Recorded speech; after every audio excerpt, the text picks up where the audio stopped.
Eu me chamo Clara Martins, sou discente do Programa de Pós-Graduação em Saúde na Amazônia.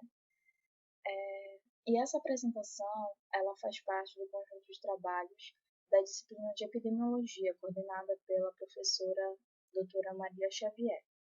Então, eu, junto com a Carolina Gamache, vamos apresentar um estudo caso-controle.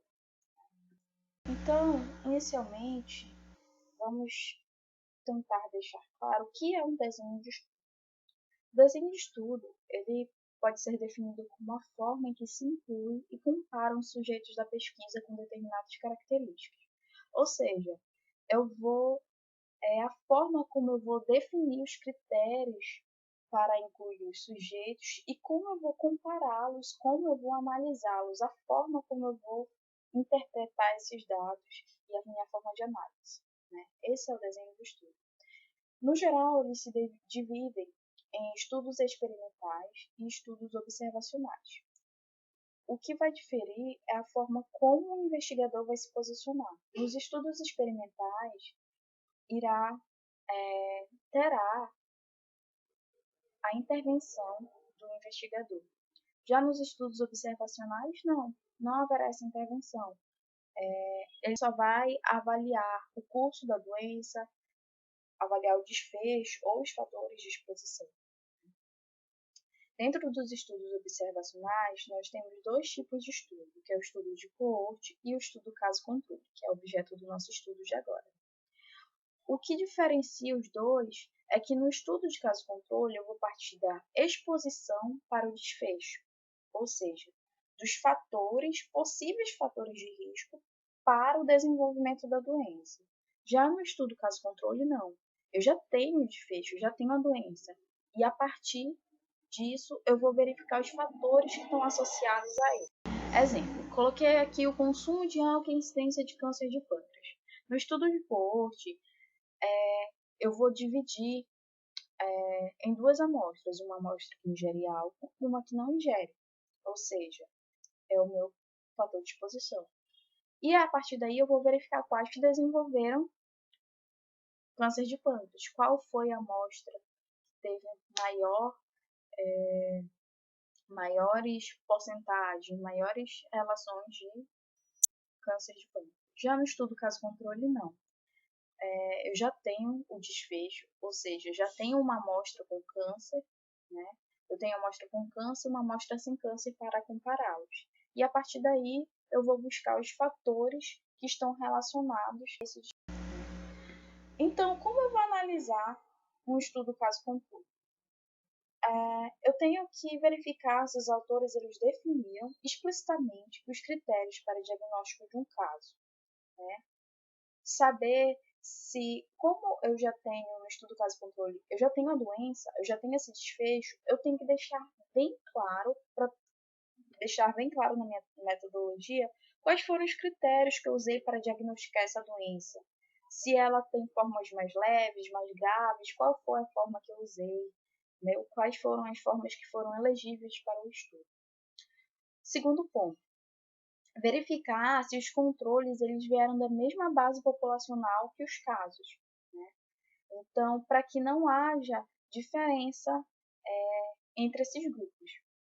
Terceiro ponto, verificar se os investigadores eles mascararam os coletores. Ou seja, se houve um cegamento de dados para os status caso ou controle. O quarto ponto da análise é verificar se os coletores de dados eles tiveram um treinamento específico ou já têm uma experiência para aferir essa exposição, de modo semelhante tanto no caso quanto no controle, para que não haja viés entre esses grupos e também para que essa avaliação seja bem precisa. E por último, verificar se os investigadores eles definiram inicialmente na metodologia os fatores de confundimento. E o que são esses fatores de confundimento? São fatores que podem estar relacionados ao seu fator de exposição, ao fator de exposição que você está investigando. Por exemplo, a relação entre o consumo de álcool e o câncer de pâncreas. Eu tenho duas amostras, uma amostra que tem câncer de pâncreas e uma que não tem, que vieram da mesma base populacional, né? Vieram do mesmo banco de dados, do mesmo hospital, enfim. Então, tem essa amostra que é homogênea, uma que tem câncer e uma que não tem. E eu vou avaliar a relação com o consumo de álcool. No entanto, durante a coleta de dados, tem outras variáveis que foram coletadas, inclusive tabagismo. O tabagismo pode ser um fator de confundimento. E aí eu tenho que deixar claro quais são esses fatores de confundimento no meu estudo. Bom, então eu sei agora como analisar um estudo caso-controle, mas se eu sou um investigador, eu sou um pesquisador e quero fazer um bom trabalho de caso-controle, quais são os passos que eu devo seguir? Bom, eu tenho que selecionar primeiro o meu caso, a minha amostra caso, né? A amostra caso vai ser aquela que vai ser a doença, então eu tenho que, como já foi dito, especificar os critérios diagnósticos dessa doença. Segundo ponto, eu tenho que selecionar os casos incidentes. Geralmente, os estudos de caso-controle estão relacionados a um fator que se relaciona ao desenvolvimento de uma doença. Como é o desenvolvimento de uma doença, ao selecionar casos incidentes, eu tenho um maior poder de dados, né? Um maior poder de fidedignidade a essa amostra. Segundo ponto, selecionei meu caso, minha amostra caso, eu vou selecionar minha amostra de controle. A amostra de controle deve vir da mesma base populacional, como já foi dito, e um desses meios de fazer é pegar essa amostra de um estudo de coorte. Essa metodologia chama-se estudo caso-controle aninhado, ou seja, em estudos de coorte, uma amostra populacional grande, eu já tenho um grupo bem homogêneo, um grupo bem específico. Então, eu vou tirar o meu caso e meu controle desses grupos, ou seja, a probabilidade do controle desenvolver a doença é a mesma chance do grupo de casos, né? Porque vieram da mesma base populacional, tem as mesmas características.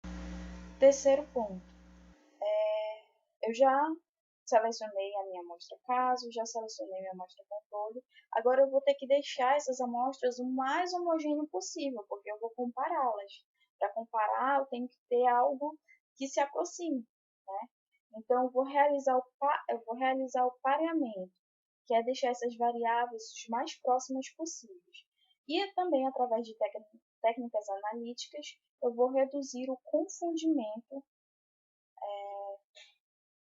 destacando bem quais são os fatores de confundimento do meu estudo. O quarto passo é deixar um número de controles um pouco maior do que o número de casos. Ou seja, para dar um maior poder ao seu estudo, o número de controles tem que ser em torno de 2 a 4 controles para um caso. E o quinto ponto para elaborar bem esse trabalho é fazer uma boa análise de dados. E nessa análise de dados, a principal medida de risco, que eu vou avaliar o risco, né, no estudo caso-controle, é o odds rate, que é a razão de chances para que determinado fator tem sobre certos desfechos. Aqui, existe uma diferença entre o risco relativo e a razão de chance. O risco geralmente em estudos de coorte, que tem uma amostra bem grande, dá para eu calcular a incidência de determinada doença. E a partir da incidência, eu calculo o meu risco relativo de desenvolvimento dessa doença. Já no odds ratio, já no no estudo caso-controle, eu não tenho essa amostra tão grande. Então, o que eu tenho que fazer, o que eu posso fazer é tentar verificar quais são as razões de chance que determinado fator tem sobre um certo desfecho, já que eu não posso calcular a incidência, né? Porque eu não posso generalizar o resultado dessa minha amostra populacional, que é menor, para uma amostra global. Né? Bom, e quais são as vantagens de fazer estudos caso-controle? Eles são ideais para estudos de doenças raras, né? E também com um longo período de latência. Outro ponto é que os estudos casos e controles eles permitem o estudo de múltiplas exposições. No estudo de coorte, eu ainda vou chegar ao meu desfecho, ou seja, eu tenho eu vou analisar o fator, eu vou delimitar amostras com esses fatores que poderão desenvolver a doença, né? Então, eu vou analisar um fator. No estudo, caso controle, não, eu já tenho a doença. Então, eu posso analisar vários fatores que estão relacionados a esta doença. Quais são as desvantagens? Por ser um estudo observacional, pode haver confundimento entre os fatores. Por isso, para reduzir, eu tenho que deixar bem claro na minha metodologia quais são os fatores que eu levei em consideração. Outro ponto é o viés de memória.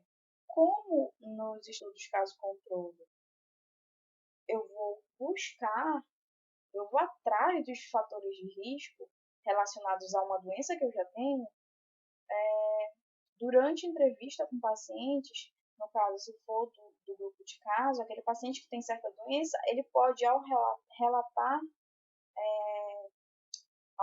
ele ser mais tendencioso aos fatores de risco que ele já conhece para determinada doença. Entendeu? Então, esse é o chamado viés de memória. Outra desvantagem é que estudos caso-controle, eles não vão, não vão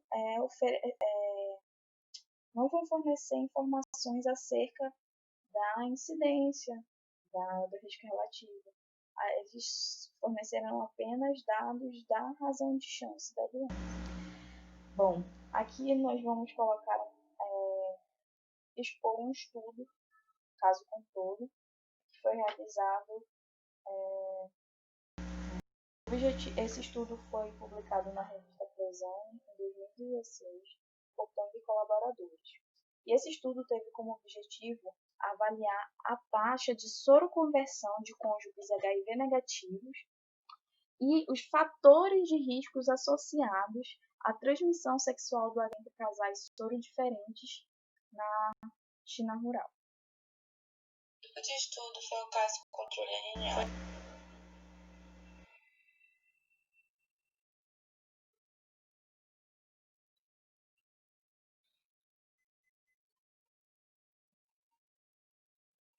Em maio de 2013, foi realizada uma corte para determinação de fatores de risco para soroconversão.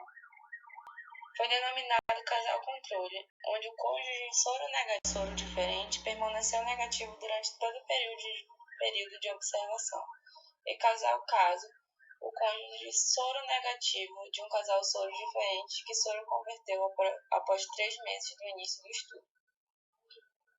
Para o caso, foram pareados 2 casais controles aleatoriamente, levando em consideração sexo, idade, região de residência e o comportamento sexual antes e depois do diagnóstico positivo para HIV do parceiro.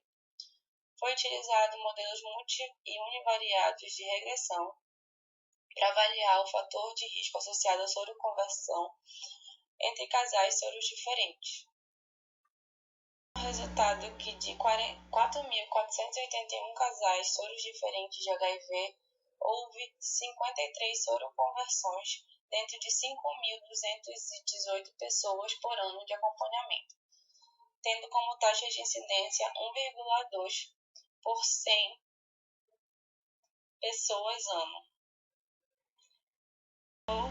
Na soroconversão, de acordo com o estudo, foi o não uso de preservativo após o diagnóstico do cônjuge índice, que é o cônjuge que foi primeiro diagnosticado entre o casal, e a vontade de ambos de conceber uma criança, e também a baixa escolaridade do cônjuge índice.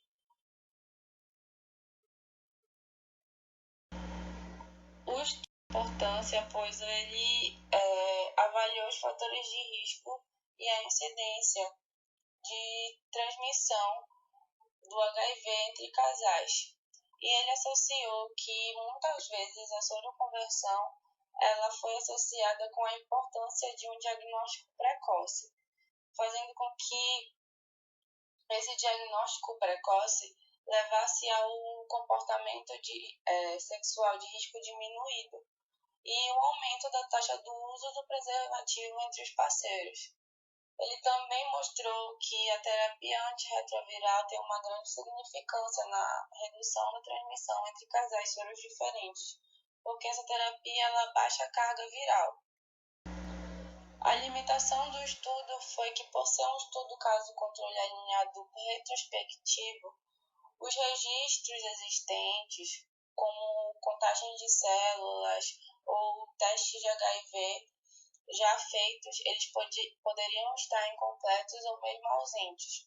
E também o fato do preconceito, por recordar o preconceito da desejabilidade social, pode resultar em uma subnotificação do comportamento sexual de risco. E também não houve o sequenciamento de dados genéticos para confirmar se realmente a transmissão ocorreu dentro do casal ou fora do casamento. E os casais também não conseguem a terapia antirretroviral em tempo hábil, o que faz com que tenha um atraso na terapia e dificulte